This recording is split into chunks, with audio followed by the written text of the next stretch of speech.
Ya nombra al alcalde Maria Isabel Climaco con el City Legal Officer Judge Jesus Carbon como el concurrent OIC City Administrator efectivo del junio 30 este año. Por medio de un ejecutivo orden number 191 que man issue el alcalde.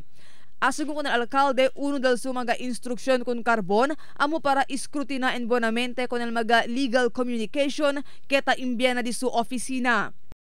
Having a legal background also is to scrutinize the important legal communications that are sent through the mayor's office, fully designate Dr. Yap Aizon and Ma'am Apple Go to function separately as assistant admin officers. But more important than that is also our coordination with Dr. Apolinario in terms of the taskings of his previous position, because the gap that we notice here, aside from the legal communications, is really the implementation of our city ordinances and laws. Asegun con el alcalde, ya nombra él con Carbon como el oficial encargado del Administrator's Office para reemplazar con el antes OIC si Dr. Elmir Apolinario. Para darle según bastante tiempo con Apolinario, concentra na di su trabajo como el jefe del CDRRMO.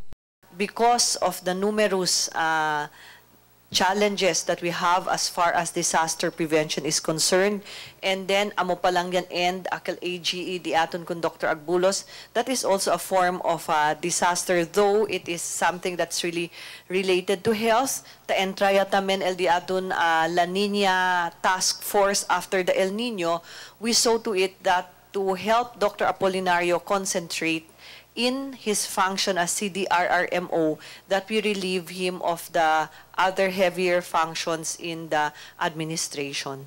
Mientras tanto, habla si Carbon kay preparado él para aceptar con el de su nuevo trabajo, más que bien ocupado también él como el City Legal Officer. Ay dale según él prioridad na implementasyon del mga ordinansa y resolución del gobierno lokal. Our priority is the enforcement of our city ordinances. That's why this afternoon we will meet with the police, Task Force Zamboanga, how they can assist us in the implementation of these ordinances, like bending on the streets, on the sidewalks, also this anti-littering law, also this jaywalking, and other ordinances. Ay servi como el Assistant City Administrator kanda Genaro Yap Aizon, quien ay mira con el asunto de tráfico, y Apple Go, quien ay mira con el tiangue público. Mientras tanto, ya hace claro si Carbon que hindi él ay recibi aumento salario na di su nuevo trabajo. Marifita Mayo, Dateline Zamboanga.